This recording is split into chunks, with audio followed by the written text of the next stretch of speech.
In the ever-evolving world of electronic dance music, few things have remained constant.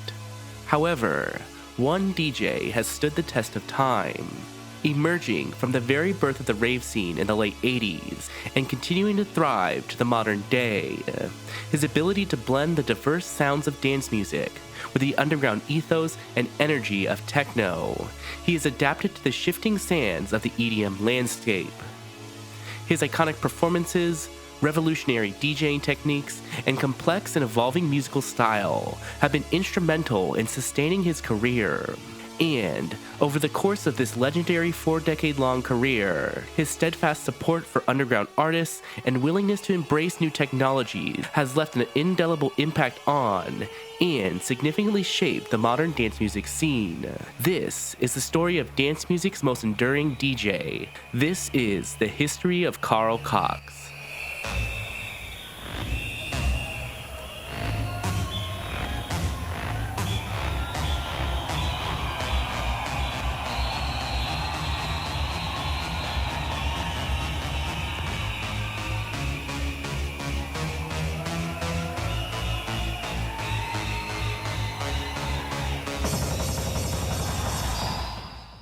Check this out.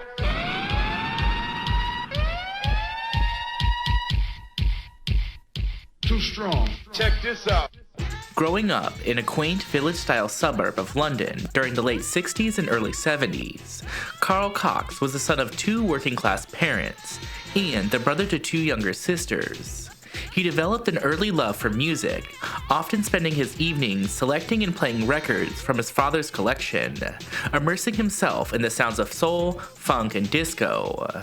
When I was about 8, really, I used to play records to my family's friends who used to come round, and they asked me to sort of like play the music for them, and I enjoyed it, sort of like doing that as an entertainer, so I've actually carried it off since I was 8 till now. By the age of 10, his passion for music had turned into a full-scale obsession, as he would spend all of his free money on vinyl, making him a self-proclaimed record junkie. His obsession with music would even follow him to school, as during the breaks between classes and lunch, he played music for his schoolmates. At the age of 14, he landed his very first DJ gig, when he was selected to perform at a school disco. However, he, or at least his sound system, wasn't quite ready for the occasion. As he would describe in his book Oh Yes, he would end up blowing out all of his speakers within the first hour of DJing. However, some of his mates still admitted to having a good time. My first gig really was a bit disastrous because I thought that I had a bit of a sound system, and when I put my little record player that was in my bedroom into a big hall, it actually blew up for the first time. So I didn't have the very best of starts, but what was really great about it was that I actually got to play a few records for about an hour.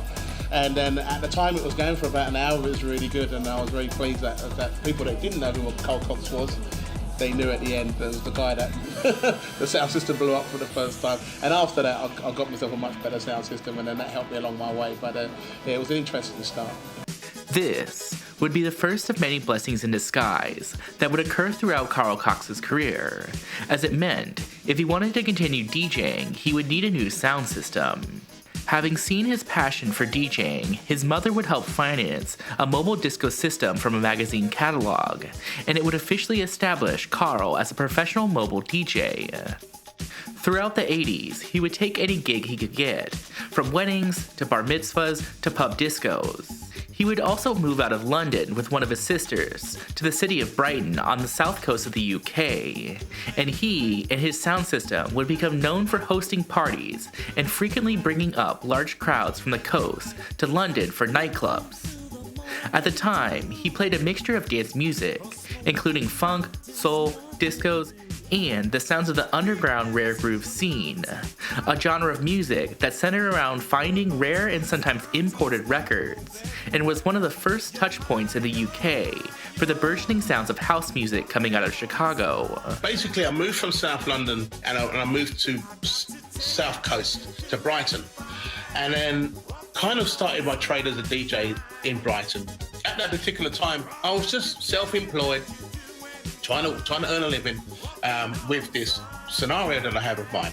But underneath it all, out of the weddings and birthday parties, I always wanted to play my music, which was jazz, funk, soul, disco, into, the music of acid house, house music, gospel, all of that new music that's coming out.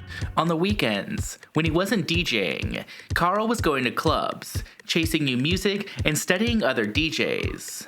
This would lead him to discover legendary London DJ Trevor Fung, who he credits as being one of his first DJ inspirations, and introduced him to many of the future power players in the UK dance music and rave scene, like Paul Oakenfold. Okay, so quick history lesson. In 1987, 4 friends, Nicky Holloway, Paul Oakenfold, Johnny Walker, and Danny Rampling, would travel to Ibiza to celebrate Paul's birthday.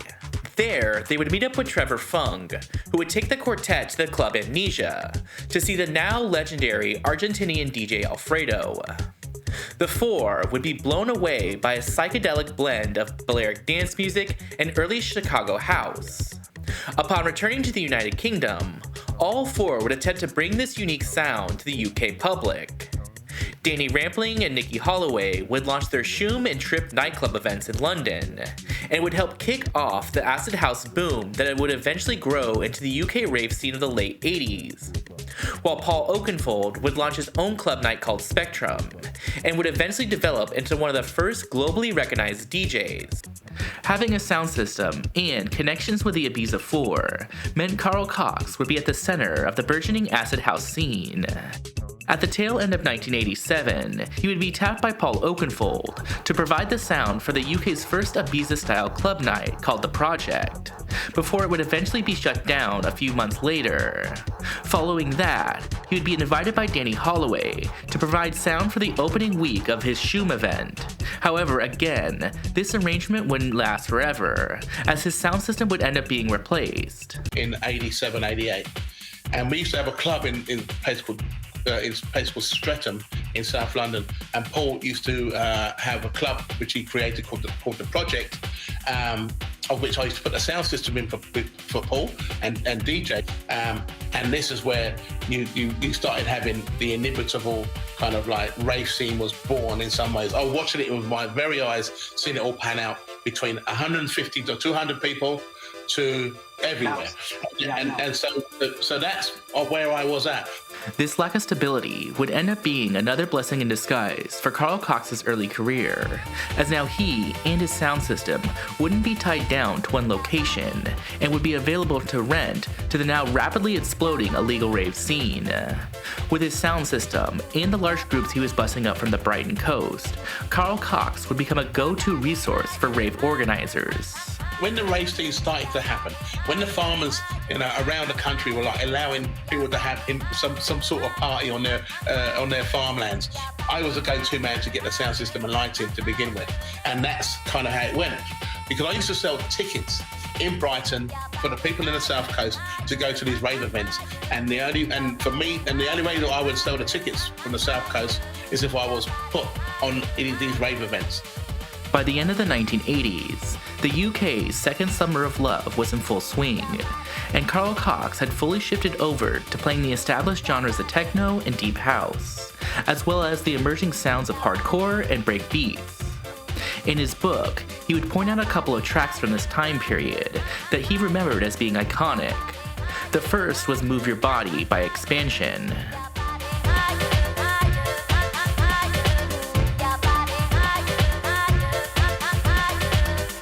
And the second was Yeah by D-Shake.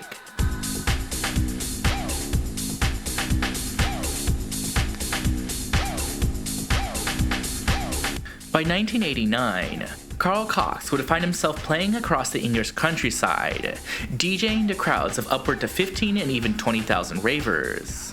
When one fateful night, he would have the courage to try something out that he had been tinkering with. As he describes in his book, typically, at these large raves, they would have a spare third vinyl deck, in case any of the main two broke. Carl Cox would take advantage of this third deck by mixing 2 copies of the same record, with an acapella from a second, and essentially remixing on the fly. This would send the crowd over the top and caught the attention of promoters and DJs alike. And this is where the legend of the 3-deck wizard was born. Okay, so I think I should probably provide some context as to why this was such a big deal. Because I'm sure there's some people out there saying, oh, he DJ'd with 3 decks. People DJ with 3 or even 4 decks all the time. But what you have to understand is that at the time, most DJ mixers only had 2 channels, meaning it wasn't possible to DJ with 3 decks the same way that we can today. As he described in an interview with DJ Mag, Carl Cox took his 3rd deck, ran it through a 2nd mixer in order to boost its volume, and then plugged that into the main mixer's auxiliary port, which essentially was the equivalent of a mic input. And this is why he was seen as a wizard, because not only was he DJing in a way that other people were not, but he was doing it in a way that seemed almost technologically impossible. Carl Cox would continue to experiment with his 3-deck style of mixing when one of his mixes would catch the attention of his friend Paul Oakenfold. Paul, who had launched his Perfecto record label, saw the potential of the mix and would push Carl to produce it into an official release. The result would be titled I Want You and would be a combination of house music vocals and piano with a heavy hitting break beat.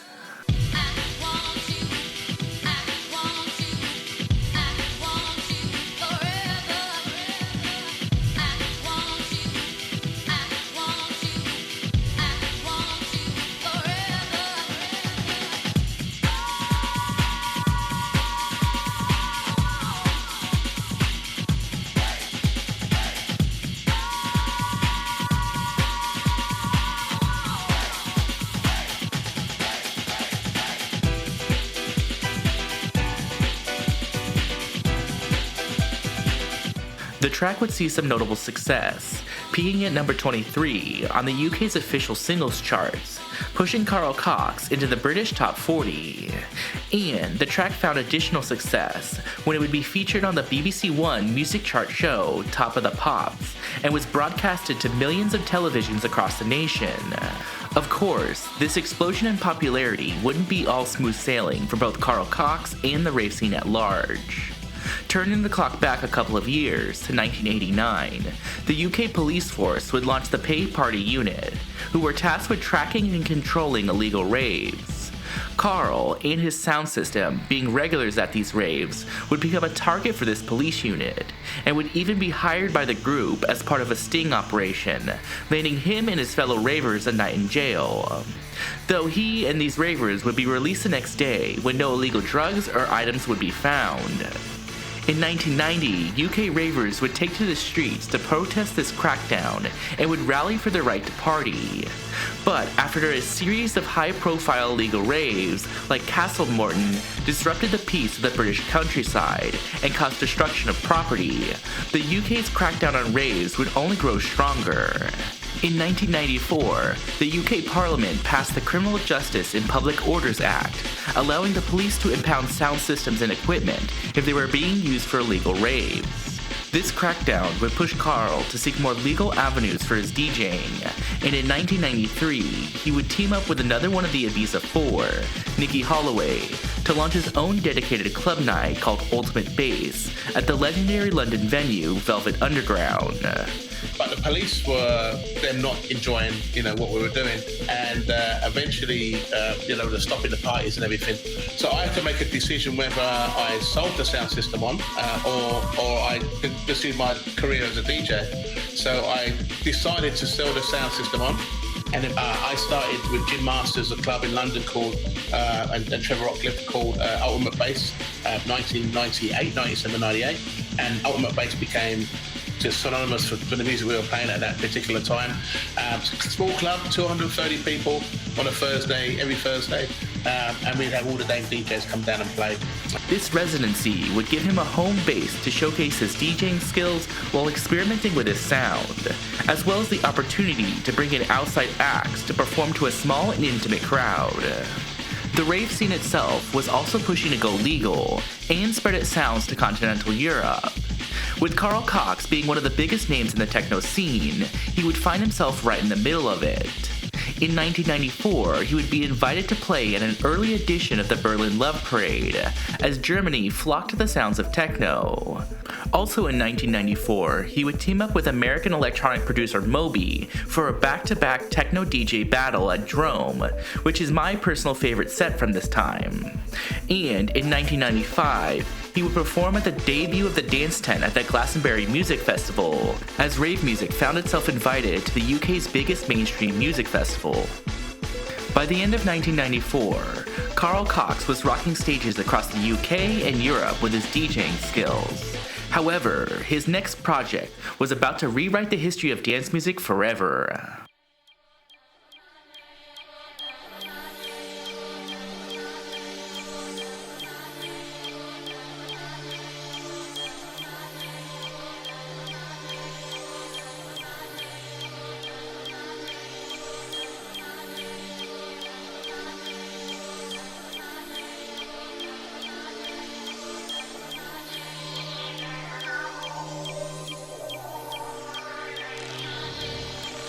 Released in February of 1995, Carl Cox's Fact Mix compilation would be a landmark moment for rave and dance music. The mix would spread the sounds of the rapidly evolving techno, house, and trance genres, and would be one of the first commercially successful DJ mix compilations, selling more than 250,000 copies. I think this is probably a good time to talk about Carl Cox's DJing style, which I would probably describe with 2 words, the first of which is relentless. This is honestly kind of a hard thing to describe without just saying listen to one of his mixes, but if I had to describe it, I would say that many of the songs he plays don't have long and sweeping interludes or choruses that you would typically expect with EDM music. And while there are periods without kick drums, these periods are often short and are supplemented by more driving percussions or bass lines. Probably the best example of this is the closing song, Tonight by Stone Circles, with its pulsating bass line during its breakdown.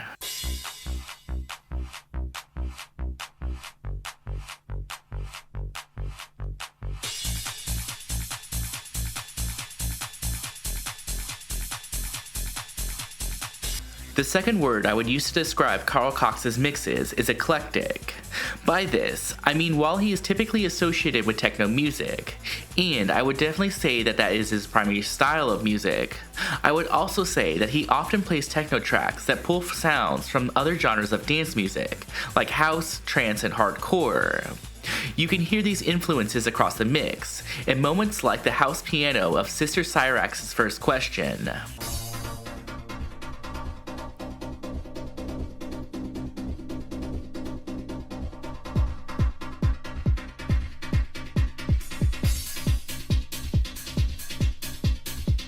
The sounds of hardcore in the heavy bass and clanging drums of Dave Clark's remix of Hot on the Heels of Love.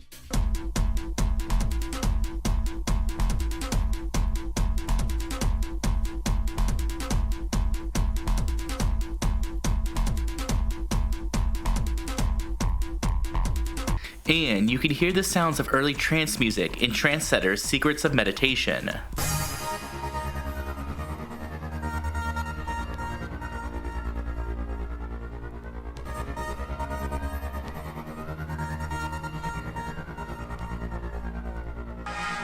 Carl Cox explained in an interview with Lush that he intentionally used this eclectic mixing style for Fact in order to combine some of the lesser-known sounds of dance music from across the globe and educate the UK public about these sounds, and that this eclectic mixing style would come to define his musical style and policy going forward. Kind of when my album came out, Fact album, it was a very mixed bag of kind of like that music of the time.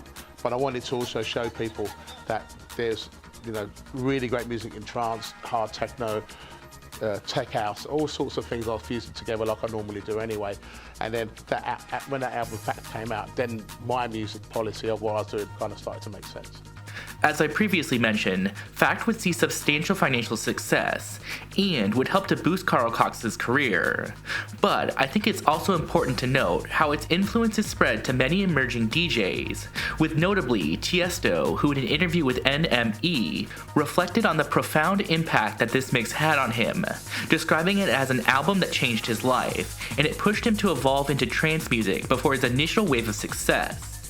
As the early 90s were coming to a close, and following the success of his Fact Mix CD, Carl Cox had reached the pinnacle of British techno and rave music. And over the next few years, he would spread his sounds and the sounds of techno across the globe.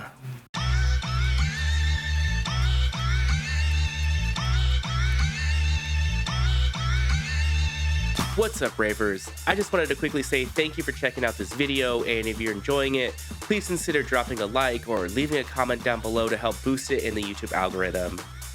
Also, if you want to hear more stories about dance music history, please consider checking out the rest of the channel, as I've got videos on all types of topics from house music to trance to dubstep to drum and bass. And consider subscribing so you can be notified on all of my future releases as well. But for now, let's get right back into the videos. Heading into the late 90s, Carl Cox was on top of the British rave scene, and was perhaps the biggest DJ in the world. In 1996 and 97, he would be crowned back-to-back as DJ Mag's top DJ, with 1997 being the first year that the award would be based on the magazine's readers' popular vote. Leveraging this popularity, Carl Cox would push to bring together the wider dance music scene, deciding to not fence himself off by genres like techno or jungle, and instead working to bring people together through a party atmosphere. Everywhere you go, it's people smiling, having a really good time, checking out, people may not be in the jungle are in there listening to it and enjoying it. People who may not be into techno from the jungle scene are coming in and enjoying it. And I think it's really important for this sort of thing to survive. And after all, a big party at the end of the day is getting everybody together to have a really good time. Carl Cox would also push to support other DJs, when in 1995, he would expand his Ultimate Bass Night to include a monthly event at the iconic London nightclub The End, to crowds of upwards of 3,000 people, where he invited legends like Jeff Mills, Laurent Garnier, and Sven Voth to perform and bring their sounds to the UK's mainstream dance music audience. While Carl Cox had already been DJing outside of the UK for a few years at this point, there would be a couple of notable extensions of his reach.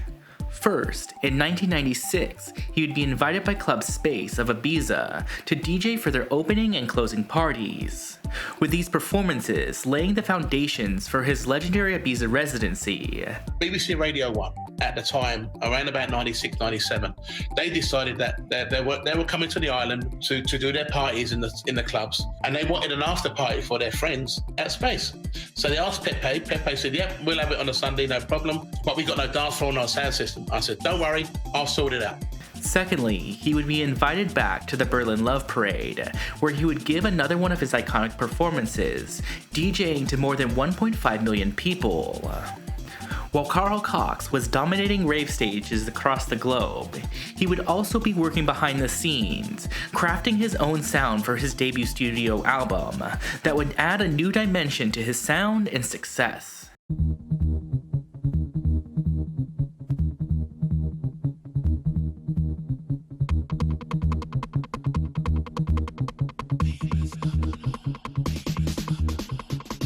Released in 1996, Carl Cox's debut album, At the End of the Cliché, would showcase his ability to seamlessly blend genres, combining the sounds of techno with trance, house, and break beats.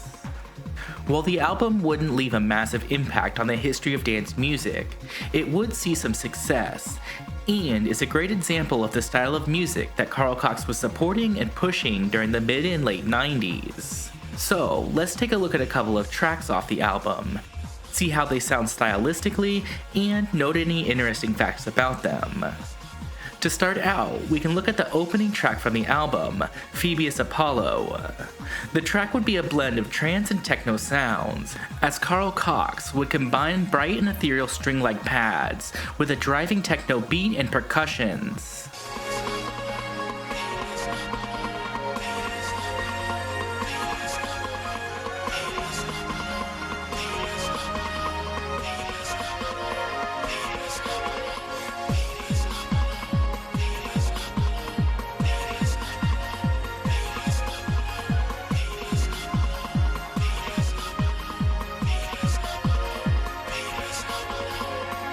The song would see some notable success, peaking at number 23 and number 6 on the UK's official and dance singles charts. Just on a quick side note, it would achieve this success under the name Two Paintings and a Drum, as that's how it was released as a single alongside 2 other tracks. Chart performances can be a little bit weird, but just wanted to put that out there. The song would also see some success as it would be included in the soundtrack for the 1995 movie Hackers, which included several other successful dance music artists like Orbital, Underworld, and The Prodigy. The next song I'd like to take a look at is a bit of a personal favorite, called Det 29-62. The track starts out with an almost mechanical breathing sound that I think is super cool and unique, before dropping into a mashup of techno and break beats.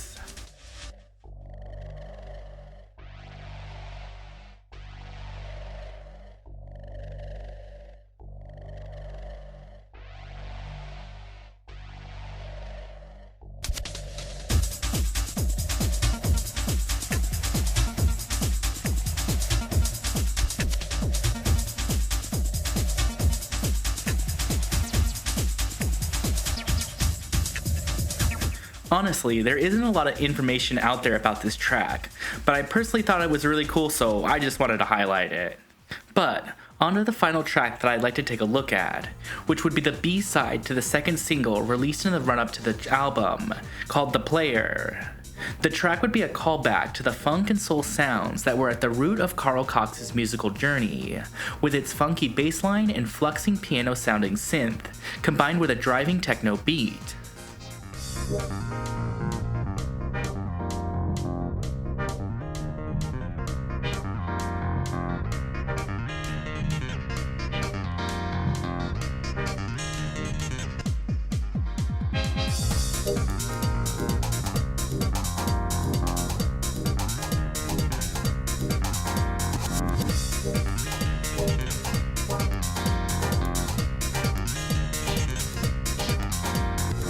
The track would see some similar success to the first single from the album, Fabius Apollo, as it would reach number 25 and 16 on the UK's official and dance singles charts.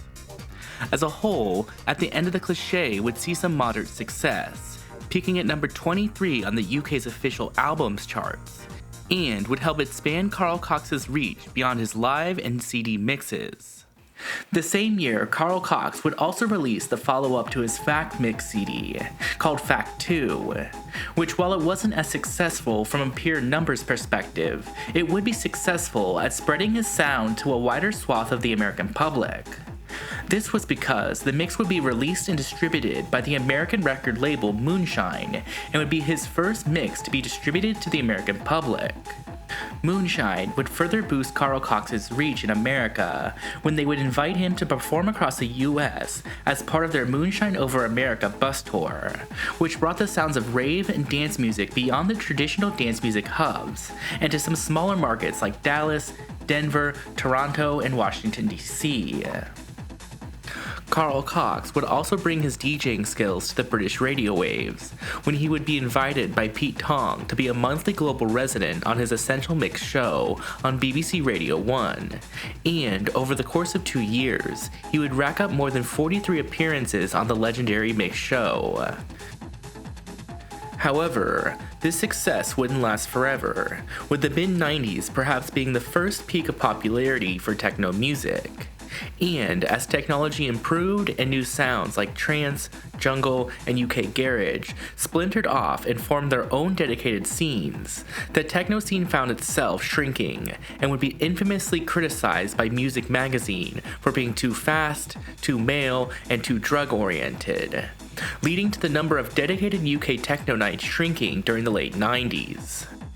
Carl Cox would feel these changes and would look to adapt. Luckily for him, he had always been open to mixing the sounds of the wider dance music scene into his DJ sets and his music. And as he headed towards the new millennium, he would leverage these new sounds to continue his musical journey as he would release his second studio album.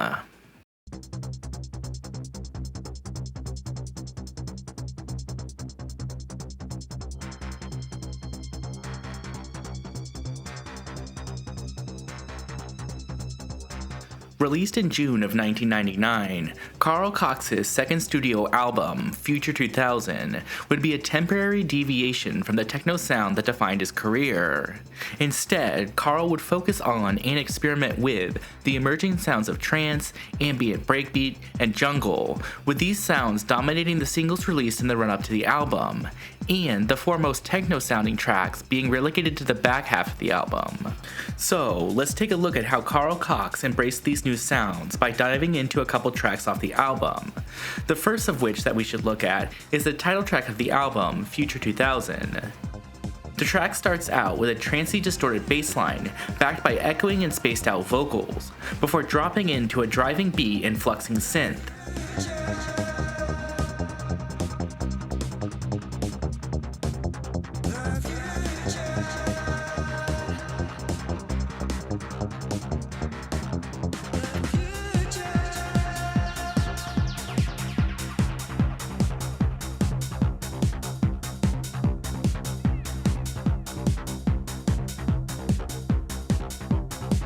The album would also include an alternative quote hybrid mix of the song that takes the original's floating vocals and combines them with an aggressive break beat and growling bass line that in my opinion sounds almost like The Prodigy combined with trance music.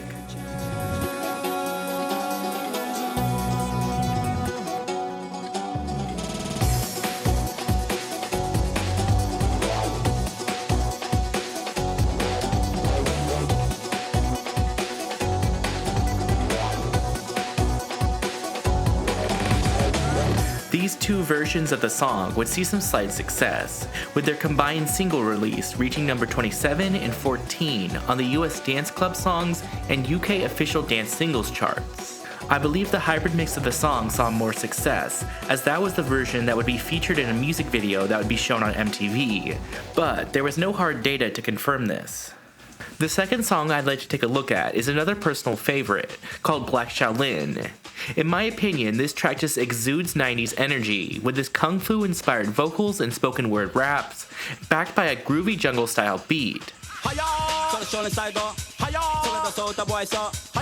kung fu hero, we seen in the movies and on the video. Right now, Black Shaolin I make on the know. When I rap, when I joke, and I so we stay so. Stand well dominant, and we are where we go. Any boy want this, let's go.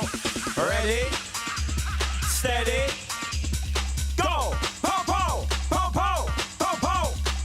Similar to my prior personal favorite track from At the End of the Cliché, Det 2962, there isn't a lot of information about this song out there, because it is a bit of a deep cut. But again, I personally really liked it, so I just wanted to share. The only interesting information that I did manage to find about the track was that it was included in the movie Human Traffic, which Carl Cox actually makes a cameo in, though it wasn't actually included in the movie's official soundtrack. The final song I'd like to take a look at, Latin Theme, would take things in a much more upbeat and festive direction. The song starts out with a fast-paced Latin-style piano and percussions, before bringing in a salsa-style trumpet and dropping into a driving swinging beat.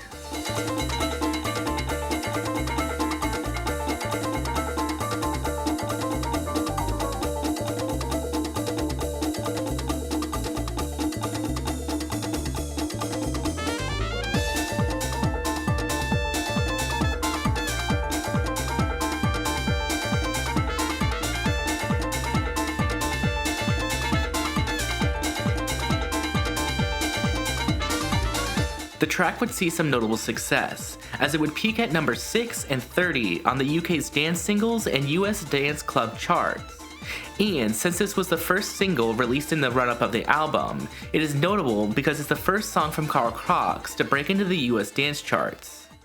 As a whole, Future 2000 would see some slight success, as it would reach number 77 on the UK's official album charts.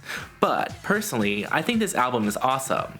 While it's not the sophisticated or complex techno music that you might expect from Carl Cox, in my opinion, all the tracks on the album are fun. I already mentioned my love for the fast-paced, bouncy UK jungle track Black Shaolin, but songs like Been Smarter and Cosmic Dawn bring an exciting drum and bass sound to the album, while songs like Dr. Funk bring a classic funk, disco, soul vibe to them, and I would definitely recommend giving this album a listen. Following the release of Future 2000, Carl Cox would continue his globetrotting ways, rocking clubs and festival stages across the world. On December 31st, 1999, Carl would do one of his most iconic performances of his career, when he would play in Sydney, Australia to ring in the new year, before traveling back across the international date line to DJ in Hawaii and celebrate the new millennium a second time. These sets would be broadcasted by BBC Radio 1 and would bookend their 24-hour celebration of the new millennium.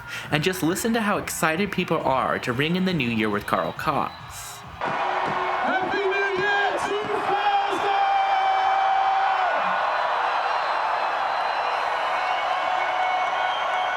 This wouldn't be Carl Cox's only venture into the radio waves, when in 2001 he would launch his global DJ radio show, which would run for 17 years.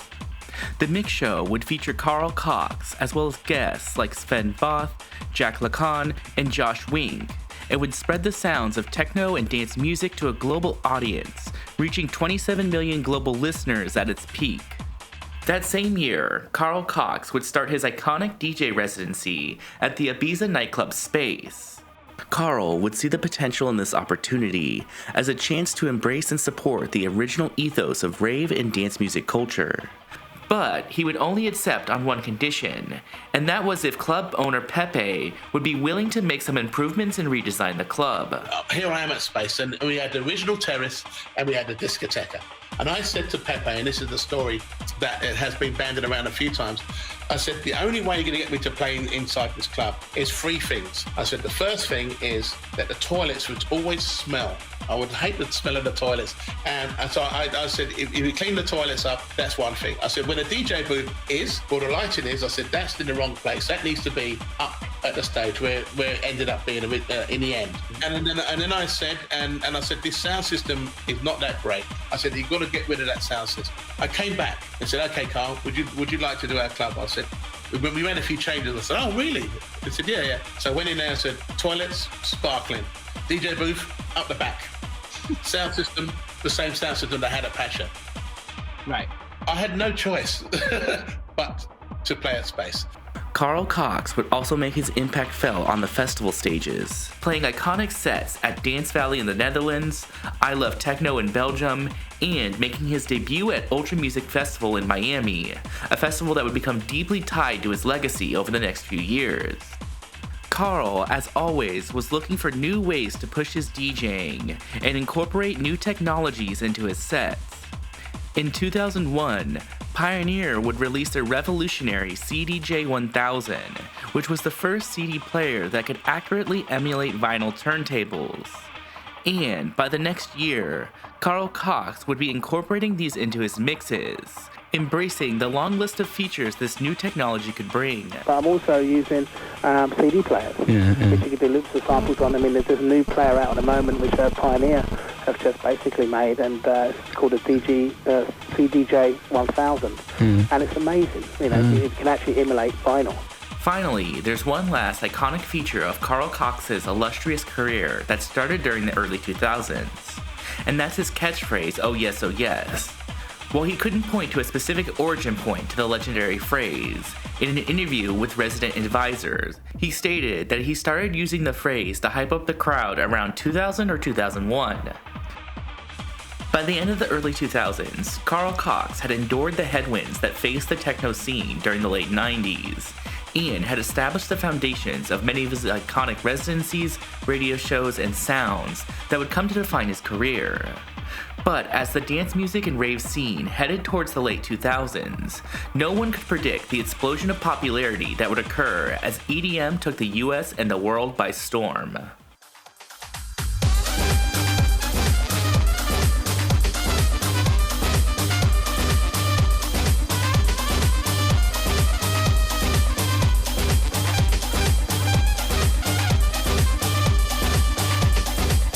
Heading into the late 2000s, while the relative popularity of the techno scene had shrunk, as new genres like trance and electro house began to dominate the dance music and rave scene, Carl Cox remained a steadfast ambassador for techno, using his influential position to champion the genre he loved.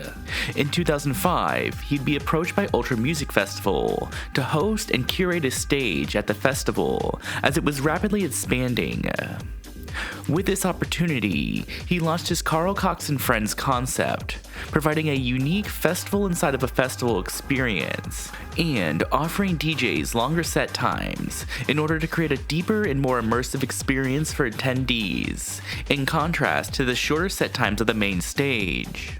They gave me kind of carte blanche to do something special for them. Have the opportunity to create a festival within a festival. Actually playing on the amphitheatre with no cover on it whatsoever, so it was a lot warmer than this actually, and I remember it was so hot when I was playing vinyl, it was actually warping my records. And I remember just for 1.5 hours just laying it down, music that I collated from Europe, from UK of course, and mixing some of the new music from America and putting it all together as a set. So there was no real plan to what I was playing. And the crowd reacted, just getting into the vibe in like, I think 85, 90 degree heat. The concept would prove to be a success as it would expand beyond Ultra, when in 2008, Global Gathering would invite Carl Cox to host a similar stage. And that same year, Ultra would ask him to extend the stage to 2 full days. Notably, Cox would use this platform to champion emerging talents, with some notable alumni of the stage, including David Guetta, Afrojack, and Charlotte DeWitt. And the DJs that I had at the time that I was able to curate, they wasn't playing on the main stage at that particular time. They kind of came through me to end up at the main stage. So David Guetta played for me, ended up main stage. Afrojack played for me, ended up main stage. Steve Aoki played for me, ended up on the main stage. Beyond Ultra Music Festival and Global Gathering, Carl Cox would continue to make his presence felt on the main stages of major music festivals across the globe, playing notable shows at Dance Valley in the Netherlands, Time Warp in Germany, and Creamfields, Buenos Aires. And as he was smashing these festival stages across the globe, Carl would continue to push himself creatively, and he would look to experiment with new technologies and experiences. In 2008, he would make his first pilgrimage to Burning Man in Nevada's Black Rock Desert, an experience that was profoundly moving to him. In his autobiography, he described the freedom to experiment musically and simply have fun as deeply liberating. Cox has returned annually to the festival, establishing his own camp called Playground, and frequently performs on various stages and art cars.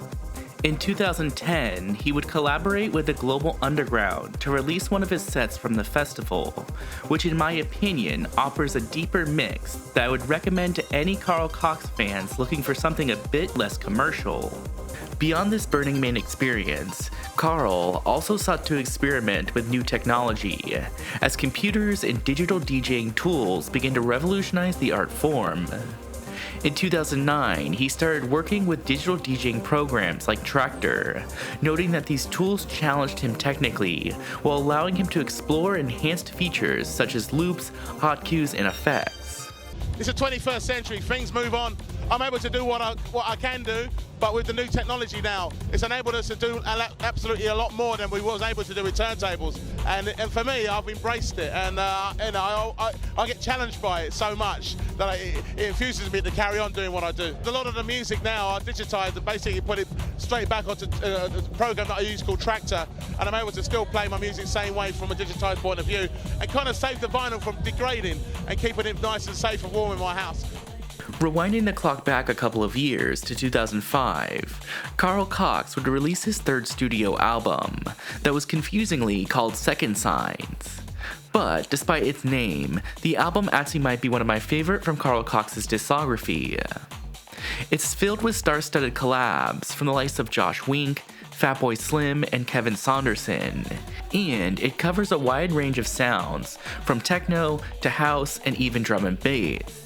Plus, it's formatted like a DJ mix, so it's really fast-paced and has a great flow from start to finish. Despite my personal enjoyment for this album, I don't necessarily want to do a full deep dive into it, because it was a bit overshadowed by some of the other projects that Carl Cox had going on at the time. But I did want to highlight at least one song from the album, being the track Room 713. The song starts out with a bit of a tribal house vibe, before transitioning into bright and flowing progressive house synths, and it's just one of the coolest tracks from this album.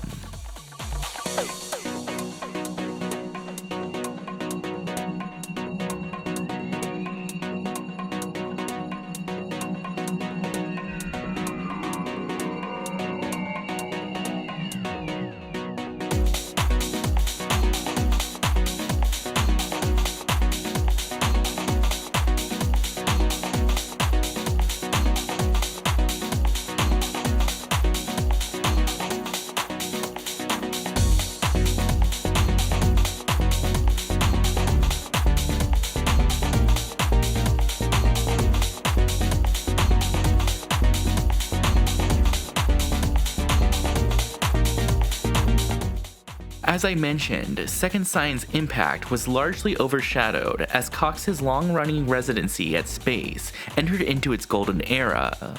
He pushed club owner Pepe Rosselló to continually improve the venue's sound and production, with these changes helping to boost the club's popularity. And in 2007, the club would be voted the #1 club in the world according to DJ Mag, cementing its status as a global dance music mecca. 5 years came in, and then Tuesday nights at Space, Carl Cox, Tuesday nights like bang, bang, bang, more Cure, more Cure. After 2 years, Pepe was like, right, I need to make the club bigger. So where the original terrace, Space Terrace was, they're going to uproot that terrace, move it around the corner inside the club area, and then basically recreate the same size of club in that original club size area, and they had to put the roof on the club and air condition it. And it just grew exponentially. And then we turned the night into the Revolution and on a Tuesday night at Space. And then, so that was like year 7. And then year 8, year 9, boom, boom, boom, full packed, get in there. Between 6,000 and 8,000 people every night, bang, bang, bang.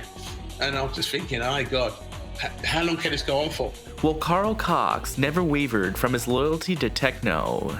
Like his original music, he also refused to shut himself off from the new sounds gaining popularity. It would be this ability to evolve while staying true to his roots that would define this period of his career. As his Ibiza residency continued to grow in stature, he would invite audiences to, quote, join the revolution, uniting both purists and newcomers under his banner, and proving that techno still had a vital place in the ever-changing world of dance music.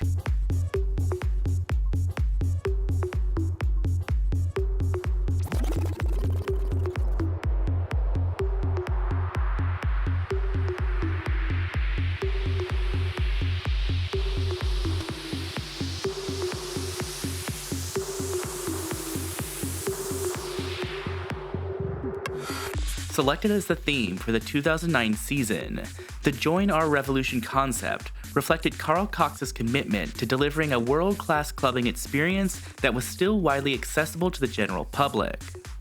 With the global financial crisis casting a shadow over nightlife, and many clubs struggling to maintain attendance as people tighten their belts, Carl Cox understood that keeping the dance music scene accessible and vibrant during economic uncertainty required a commitment to putting people over profits, as he would lobby to keep entry fees as low as possible.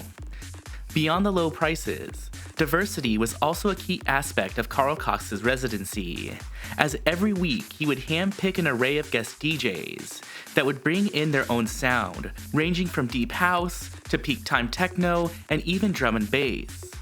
The result was a season that captured the eclectic energy of Ibiza, while showcasing Carl's role as both a curator and a headliner. To understand how this theme translated behind the decks, we'll take a closer look at one of the DJ sets from this year, that was thankfully preserved beautifully by Dance Tripping TV, and break down a couple tracks from the mix. The first track that I'd like to take a look at is the Robbie Rivera and Darrow mix of Batucada. The track pulls clear inspiration from the emerging Dutch house sound that was beginning to dominate European dance floors in the late 2000s. Artists like Sunnery James, Ryan Marciano, and DJ Chucky were pioneering a harder-hitting, percussion-heavy style of house music that emphasized big drops and Latin-style drums, with this particular track similarly being built around a relentless pounding beat and stabbing tribal percussion.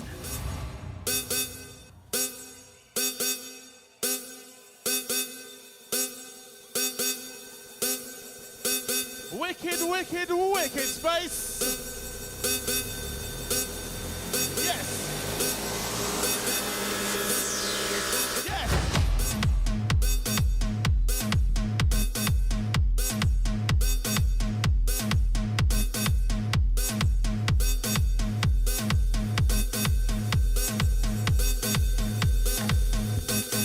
By contrast, the next song that I'd like to look at, the Technasia hard mix of Living for the Time, pushes the mix into a darker and more hypnotic territory.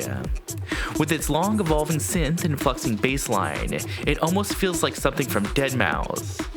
And the track reflects the blending of various genres like progressive and electro house with techno that was occurring during the late 2000s.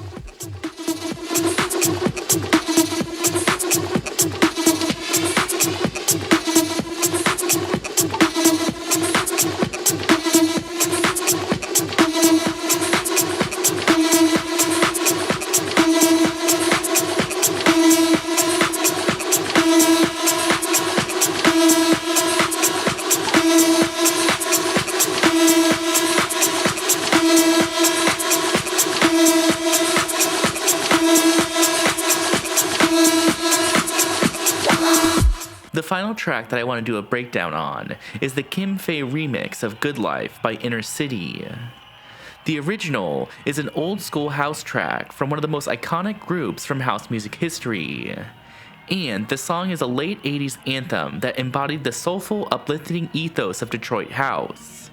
The remix pays homage to that legacy, but updates the song for the late 2000s techno landscape by adding a heavy pounding beat and techno-style effects and percussion.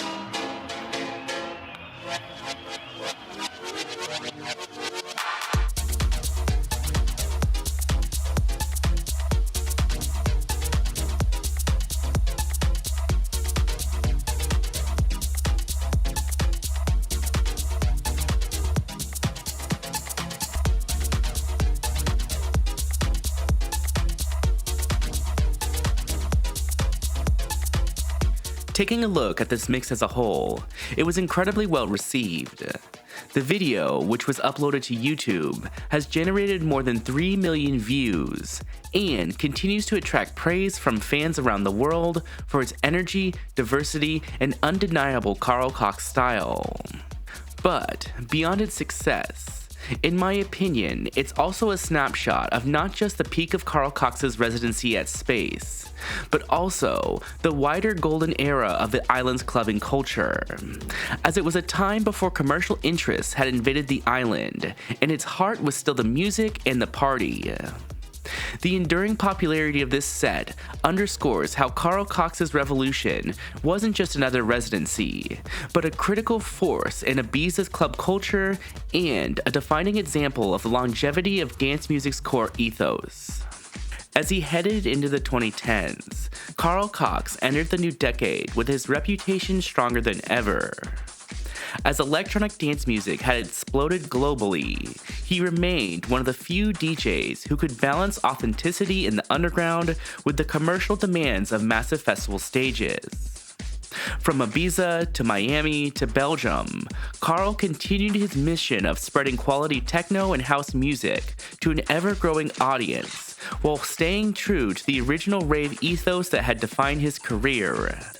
On the festival circuit, Carl's presence would only grow more prominent. His long-running Carl Cox and Friends stage at Ultra Music Festival would be transformed into the legendary megastructure. The stage would be a cavernous tent designed to create an immersive 360-degree experience with world-class sound and lighting from front to back. By 2011, the megastructure had become one of Ultra's defining attractions, as Carl Cox would curate underground artists to a global audience, providing a deeper counterpoint amid a festival that was increasingly dominated by EDM headliners. Carl Cox would also not be afraid to compete on the main stages of these commercial festivals, all while not compromising his sound. In 2012 and 2013, he took to the main stage of Tomorrowland and demonstrate that a techno pioneer could still hold court on the same platform as commercial superstar DJs like David Guetta or Swedish House Mafia. And for these sets, rather than chasing chart-topping trends, Carl would deliver driving powerful techno and house music to tens of thousands and would prove that underground music could still thrive on the biggest stages of the EDM scene. Meanwhile, back in his home court of Ibiza, Carl Cox's residency at Space would continue to evolve. The night would go through a couple of different themes, including 10 years of the Revolution Recruits, and Revolution Parties Unite. With these themes, Cox would push diverse lineups and forward-thinking programming.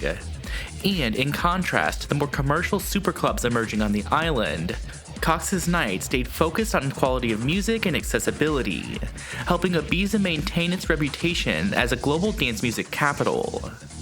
By 2013, Carl's residency was not just another party in Ibiza, it was an institution and a weekly pilgrimage for its fans who wanted to experience the island's truest dance floor spirit. Another big milestone from this era came from the release of Carl Cox's fourth studio album in 2011, All Roads Lead to the Dance Floor. Similar to his prior albums, this one would showcase Carl's willingness to innovate and incorporate other sounds, as he would blend elements of house, techno, funk, and surprisingly, even dubstep. However, unlike his previous albums, this one would be different because it was designed as a living project and would be distributed on a USB stick with updates and remix added over time. As a whole, the album was a statement that even after decades behind the decks and in the studio, Carl Cox was still evolving and was an innovator within the scene. Similar to the previous album, I don't want to do a full-on deep dive into it, but I did want to highlight at least one track that I think is the most interesting one, One Nation. The track is a unique blend of funk and dubstep, as it is built around a sample for the 1987 song One Nation Under a Groove by Funkadelic, and is supported by a dubstep beat and aggressive synth line. One nation under a groove, getting down just for the funk of it. One nation, we're on the move, nothing can stop us now. Stop us now. Stop us now.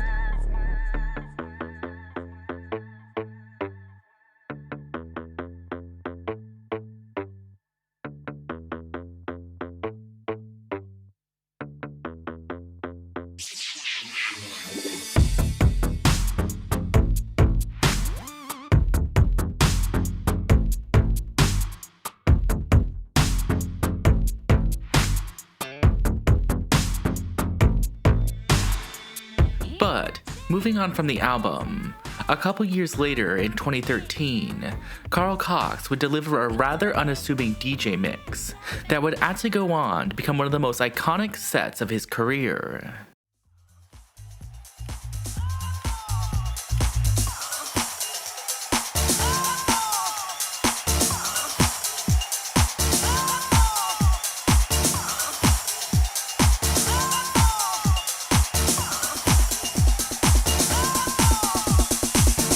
Performed in August of 2013, Carl Cox's Ibiza Villa Boiler Room set stands as one of the most commercially accessible and widely appealing performances of his career.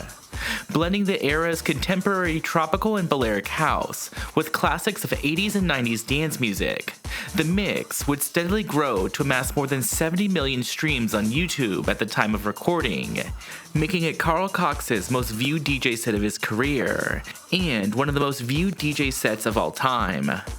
So, like before, let's take a look at a couple tracks from the mix and see how they reflect how Carl Cox curated an accessible DJ mix while still digging deep into his record crates and demonstrating his vast knowledge of house and dance music history. First, we can take a look at the opening song of the mix, Music Express by Express 2. The track is a modern rework of Express 2's own 1992 house original, making it a perfect example of Carl's classic meets modern approach for this mix, as it combines his deep knowledge of house music roots with a fresh contemporary touch. The track's grooving bassline, bright percussion, and blend of both soulful and soft vocals immediately set a bright and uplifting tone for the mix.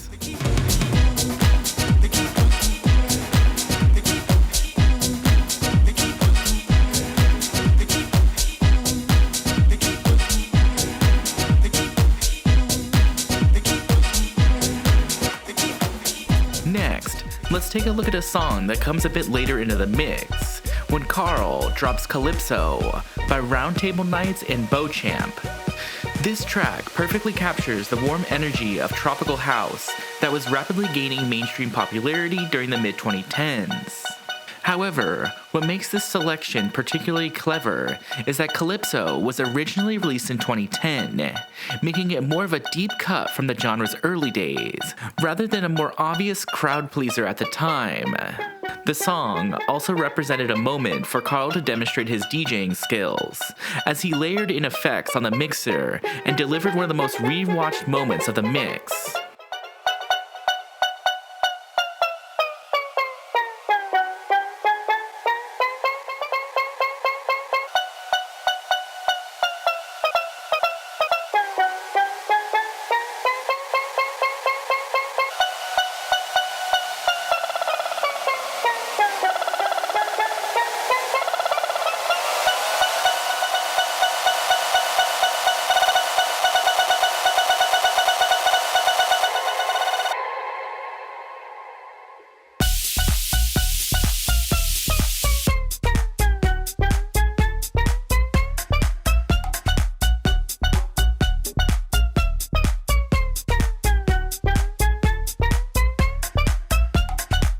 Finally, we could take a look at one of the most memorable moments in the mix, as Carl drops Blue Monday by New Order, an iconic classic of 1980s dance music. With its instantly recognizable synth bass line and pioneering electronic groove, the track remains as one of the highest-selling records in club culture history. And by blending Blue Monday alongside modern house and techno cuts, Carl transforms a nostalgic anthem into a peak time highlight, reminding the crowd that great dance music is truly timeless. The moment encapsulates Carl Cox's mastery as a DJ, as his ability to honor the past while keeping the energy fresh, forward-moving, and completely in the moment, as he delivers the peak of the mix.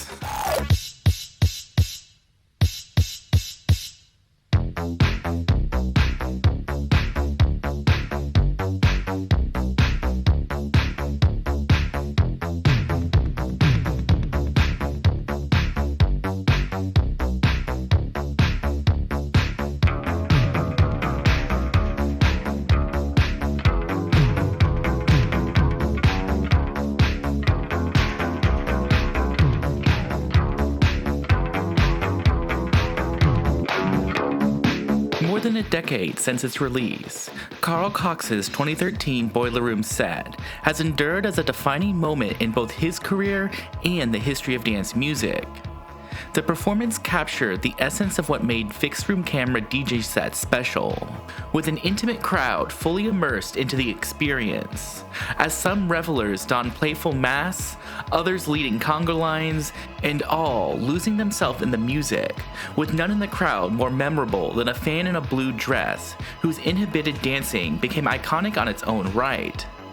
This combination of raw, authentic energy with world-class DJing skill has kept this mix relevant, and its continuous growth in viewership has ensured its place as one of the most viewed DJ mixes of all time.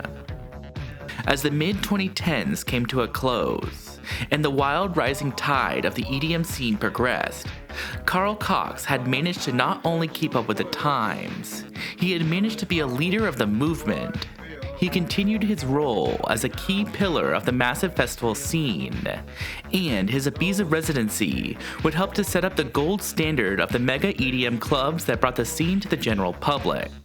However, over the next decade of his career, Carl would embrace his role as an elder statesman of the scene and would continue to innovate and deliver some of the most iconic and visually stunning moments of his career.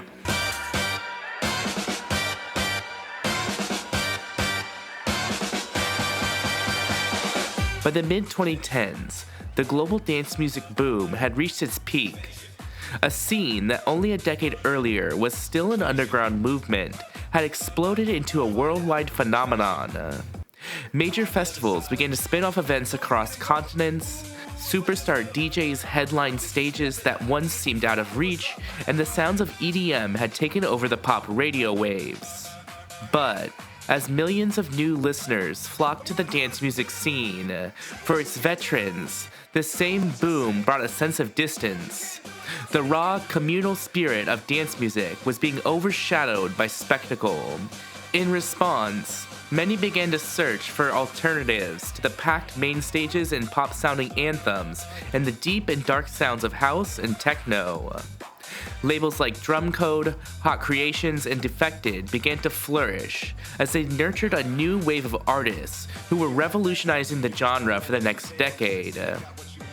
Amid this renaissance, Carl Cox stood as an elder statesman of the scene as he tirelessly championed the new sounds of house and techno while building bridges to the wider dance music community. I feel like Uncle Carl, actually, you know. I feel like that gatekeeper to the scene, you know, and, you know, it's all right having these young ones playing, but, you know, you can trust good old Uncle Carl to play some good techno. What's really nice about it is that I'm still being appreciated by what I've always felt, that I'm still giving you the love and sharing the love of music from that point of view, not because I've got 2.8 million people on Facebook or 1.5 on Instagram and I've got a record that came out and that got 1.6 million TikTok likes or whatever. Forget all of that. It's good old Uncle Carl still giving you the music. At his familiar stomping grounds of Ultra Music Festival in Miami, Cox continued his annual tradition of curating the megastructure stage and hosting many of the architects of this new renaissance, like Jamie Jones, Adam Bear, Charlotte DeWitt, Nick Fanciulli, and many more.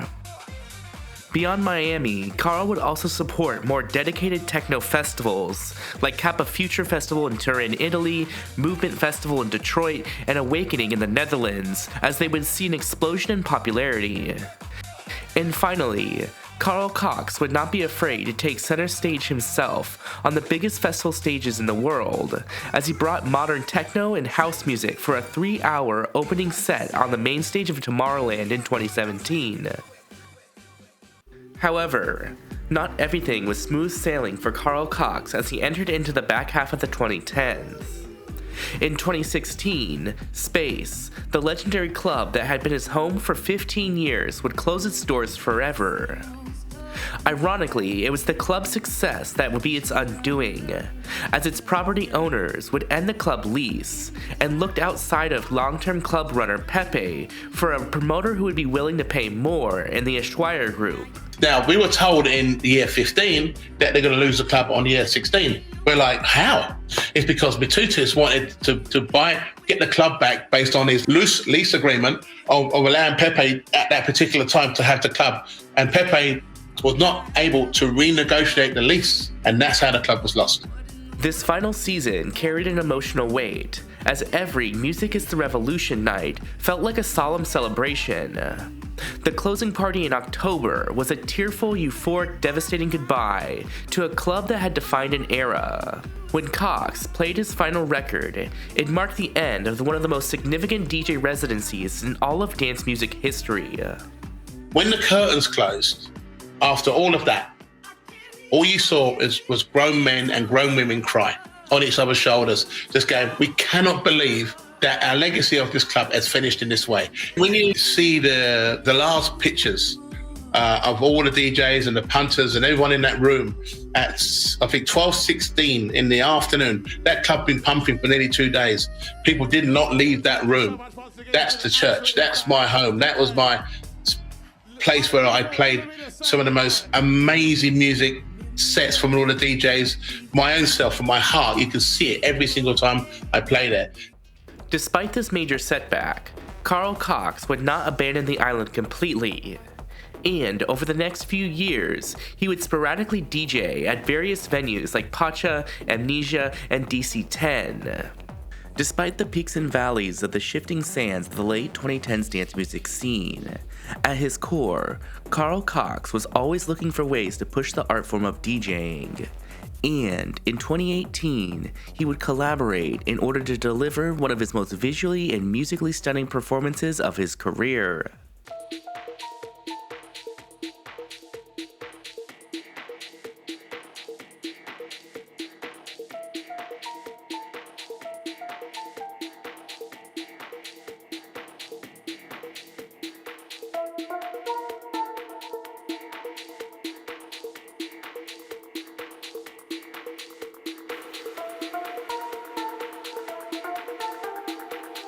On July 16, 2018, Carl Cox took to the decks at one of France's most iconic locations, the Chateau de Chambord, where techno would meet 5 centuries of history in a spectacular collision. The performance was organized by Circle, who specialized in showcasing electronic music against extraordinary and historically significant backdrops.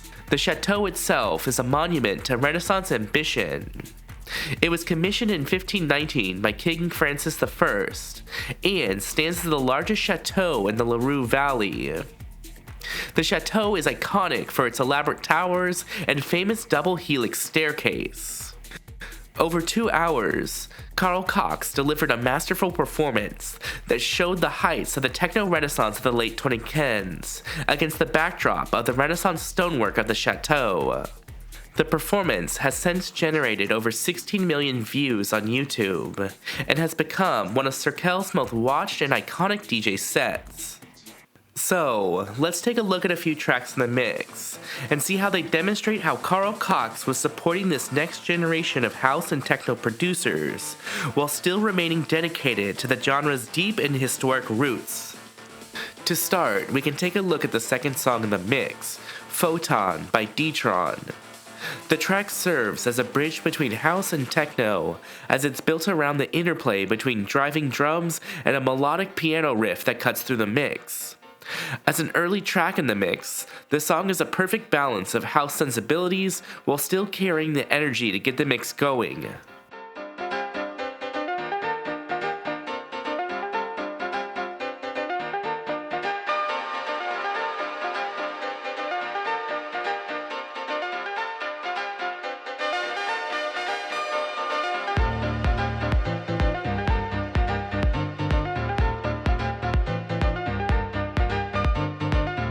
For the next track, I'd like to skip ahead to just about the midpoint of the mix, to Carl Cox's own remix of Finder by Nine Tones.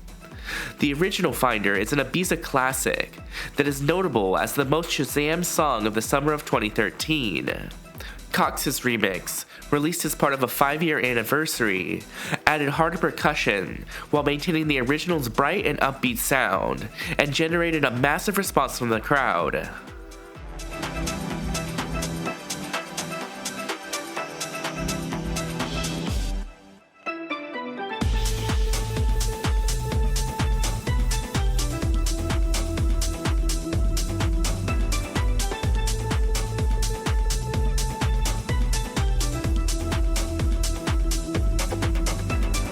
Notably, the track would go on to be one of Carl Cox's biggest successes, as at over 53 million streams, it would become his most streamed song of his career.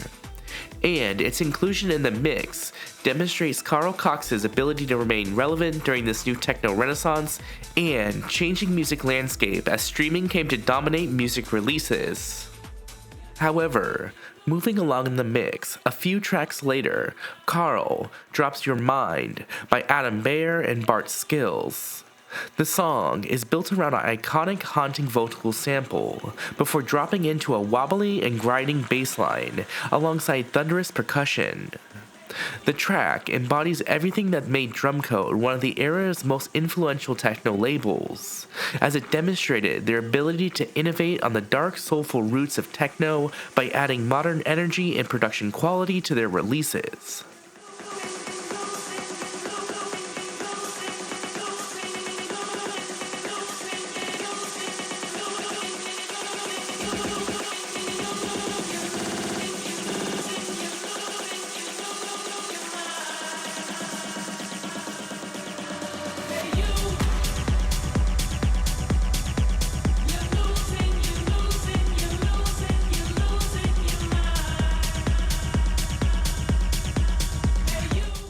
Similar to Finder, with over 36 million plays on Spotify, Your Mind would be Adam Bayer's most streamed track of his career.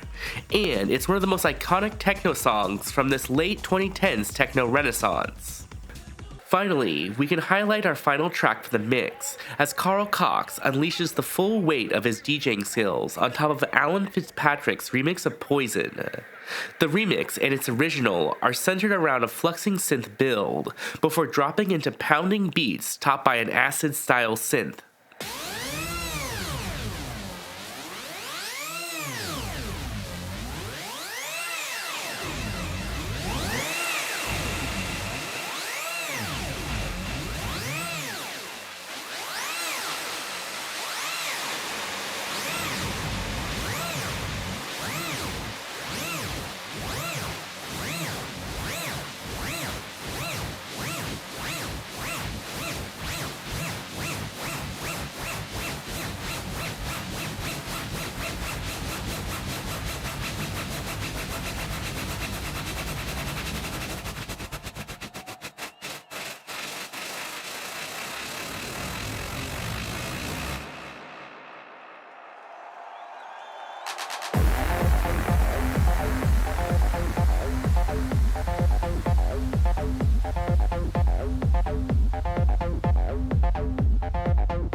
Taking a step back to look at the mix as a whole, over the years since its release, Carl Cox's set at the Chateau de Chambord has solidified itself as one of Carl Cox's most iconic mixes.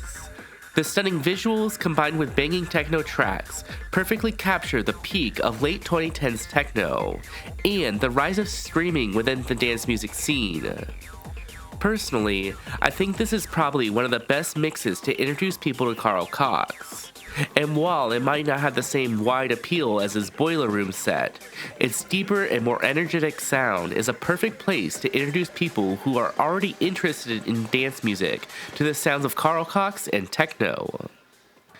Following this set, and as Carl Cox entered into the early 2020s, he and techno music seemed ready to take a shot at the top of the global dance music scene. However, these aspirations would be derailed as the COVID-19 pandemic would shut down clubs and festivals across the globe. For Cox, his decades-long globe-trotting career would come to a grinding halt, and he would describe in an interview that after 40 years, my career fell off a cliff, and I was like, wow, everything I've built, gone. However, Carl Cox would eventually adapt, leveraging the pre-existing online reach that he had built up over the last few years. He would launch his Cabin Fever livestream mix series, where he would share his massive record collection of over 150,000 vinyl records, and continue to reach his audience when clubs and festivals were shut down.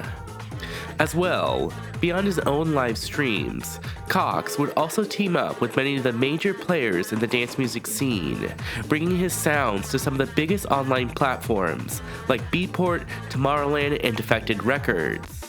As clubs and festivals would begin to reopen as the pandemic restrictions subsided, Carl Cox would make his return to some of the biggest stages on the dance music scene, playing major festivals like Creamfields, Kappa Future, and Awakening festivals across 2021 and 2022. With the return of these major festivals, Cox would also be re-tapped to curate and host stages and support up-and-coming dance music artists alongside techno legends, as he would restart his Megastructure stage at Ultra Music Festival, and his Carl Cox and Friend concept at Electric Zoo and the Brighton Beach Festival. Not everything would be the same post-pandemic for Carl Cox, as he would start a new concept for his live shows called his hybrid sets. This new setup would feature an array of live production tools like drum machines, sequencers, and synth, and added a new dimension to Carl Cox's live performances. So basically from the beginning, the idea really was to create Carl Cox sound of live electronic music and get people used to the idea that I'm not going to be playing your favourite Christmas records, because the idea really is to move away from that into a new realm of art of live performance, and also what you're not expecting from it. So channel 1 kick drum channel, on the push we have all different types of kick drums. There's all different types of energy or of kicks which we have on channel 1, and it only come up on there. So when I saw earlier, I was able to basically drop the channel. You've got the drum machine on channel 2, so I'm able to utilize anything that's on the channel here, whether it be congas, claps, whether it be hi-hat rides, and whatever program through here, just ride a groove of drums. And we have channel for all the modules, the synths, which is on one channel. I think it's on 5. Yeah. It's on 5. And if I'm running the drums, I can literally just basically drop the kick drum and then manipulate anything that's happening out with the drum machines. Another new feature of Carl Cox's post-pandemic career would be his return to Ibiza in 2022, officially starting a residency at DC-10, his first DJ residency on the island since the end of his legendary stint at Space. This new residency would bring a stacked lineup of house and techno legends to the island in a typical Carl Cox style.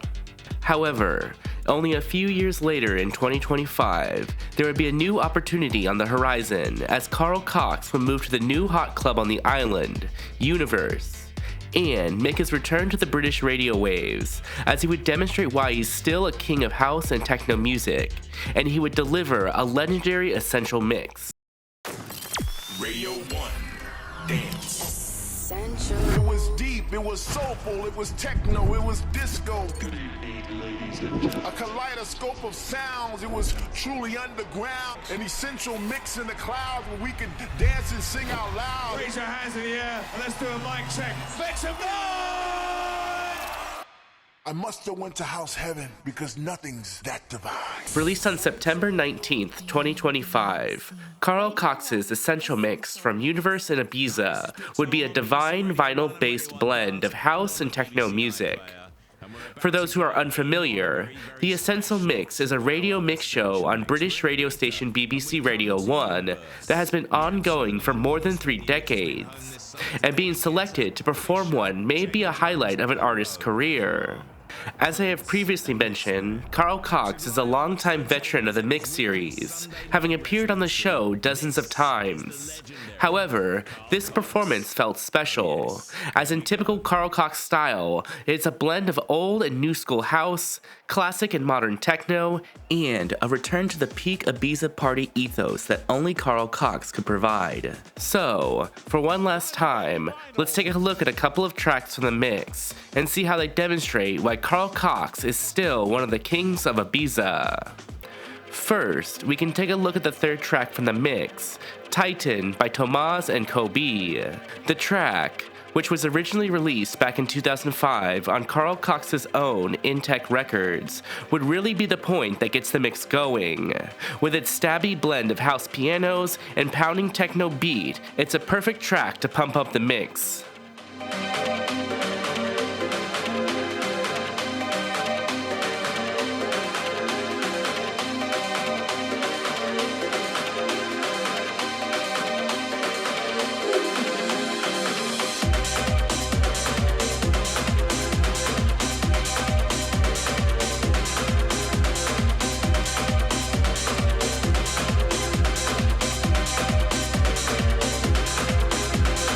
Next, we can move ahead a couple tracks into the mix to one of its most hyped moments, as Carl Cox drops Any Funk by David Trout.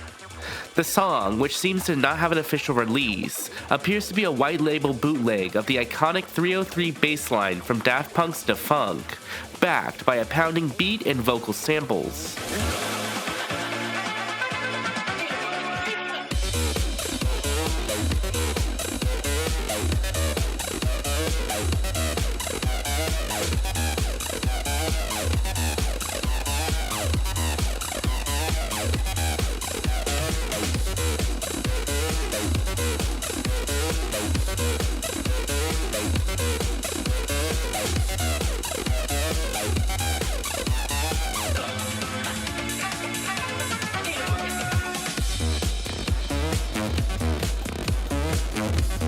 Moving on to the back half of the mix, the next track that I'd like to highlight is from an artist that Carl Cox has been supporting for nearly 2 decades, with Marco Bailey and his track Radiant Surge.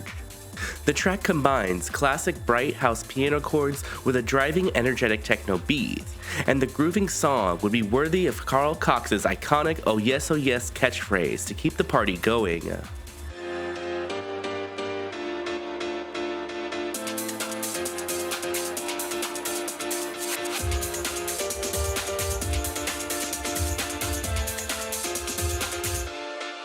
Oh yes, oh yes.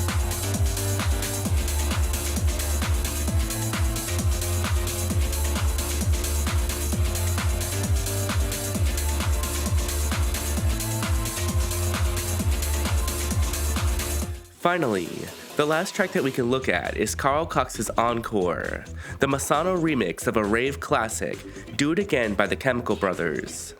The track is a modern slammer as it combines the original's iconic vocals with a hammering beat topped with a bouncy and distorted synth, giving the mix one final explosion of energy that even gets the 60-year-old Carl Cox jumping. Oh my God, what have I done? All I wanted was a little fun. Got a brain like bubble gum, blowing out my cranium.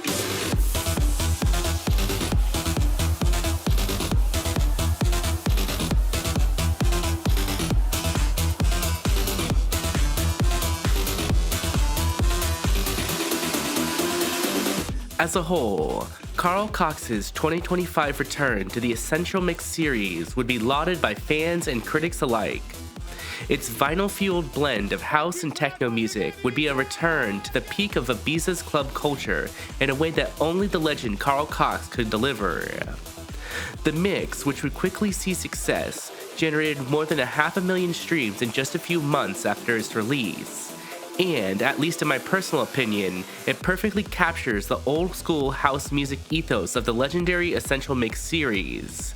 And I have no doubt that Pete Tong will have it on his shortlist for Essential Mix of the Year. Like this Essential Mix, as we look ahead to the future, Carl Cox has shown that he's more dedicated than ever to introducing crowds to the original ethos and sound of rave and techno music.